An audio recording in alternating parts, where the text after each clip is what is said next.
Hello students, today we will continue our lesson 3, natural resources, vegetation and wildlife. And today's topic is forest resources. In this topic we will discuss advantages of forests, then effects of deforestation and steps taken by government to protect forest resources.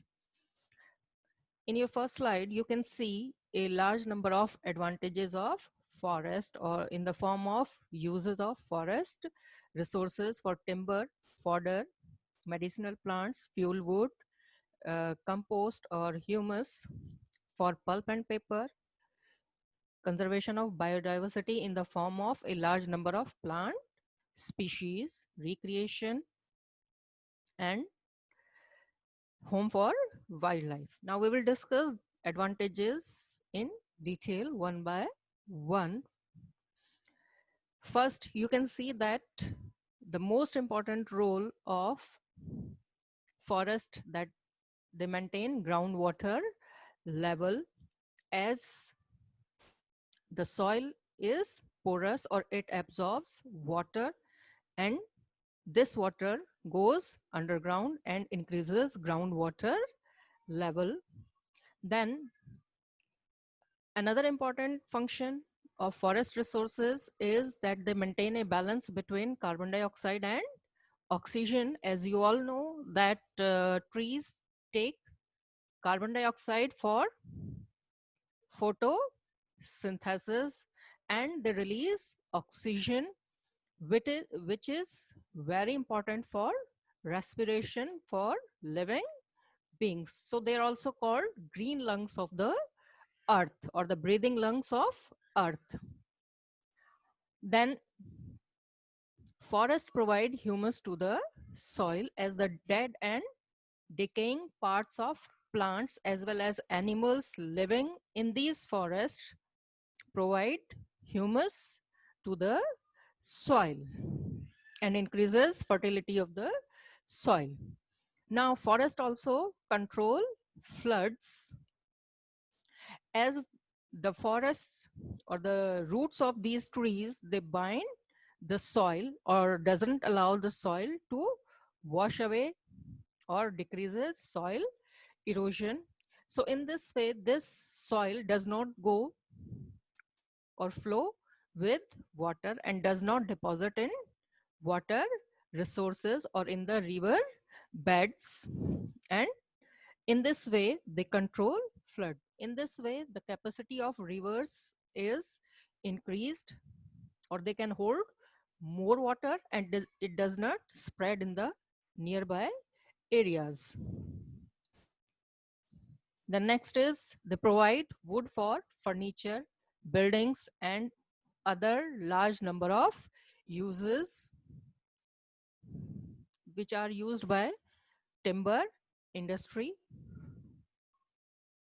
Then forest resources or the forest or trees help to bring rain. As you can see that the leaves of the trees release water vapors through leaves by the process of transpiration. So in this way, if the water vapors are increased in the atmosphere, definitely it increases the uh, rain.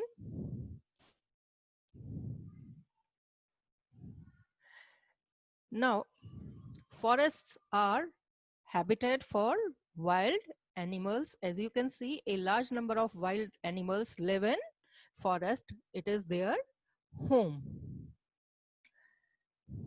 Forests also provide livelihood to a large number of tribals living in these forest areas, as well as other people involved in forest based industries which use forest products as their raw material.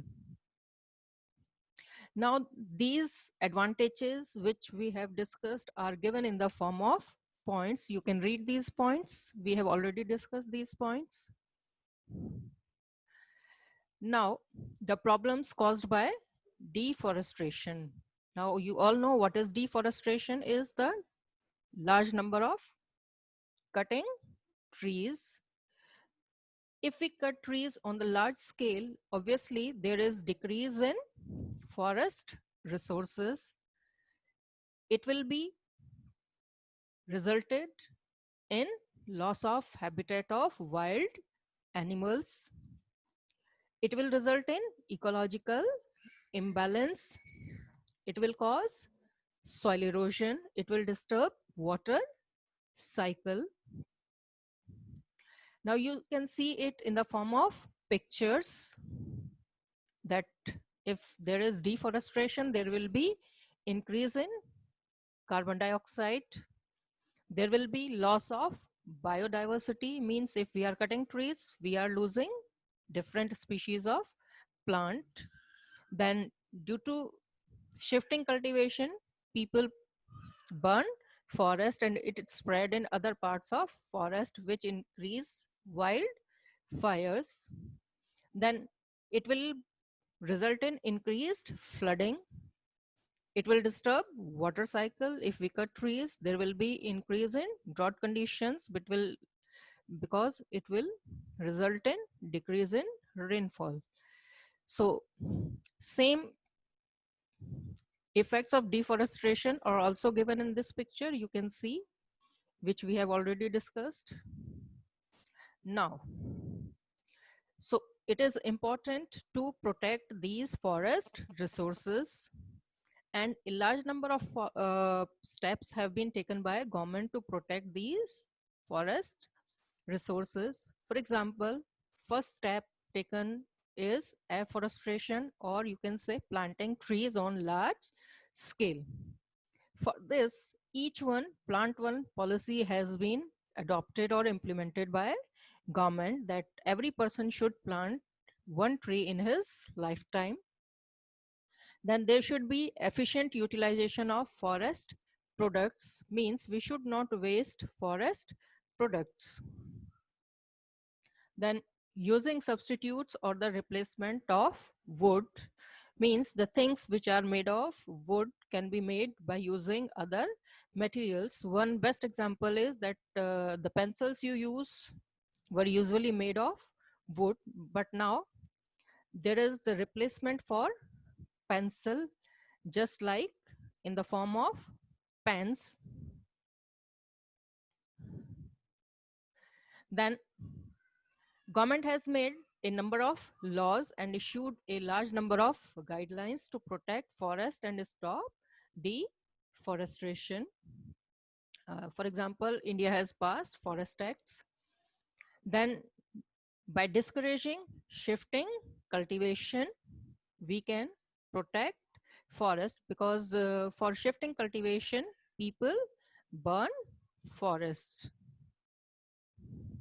Now, keeping in mind these importance of forest, as we have already discussed, it is our duty to protect forest resources, and we should follow the policy of each one plant one, and we should save the green lungs of our earth.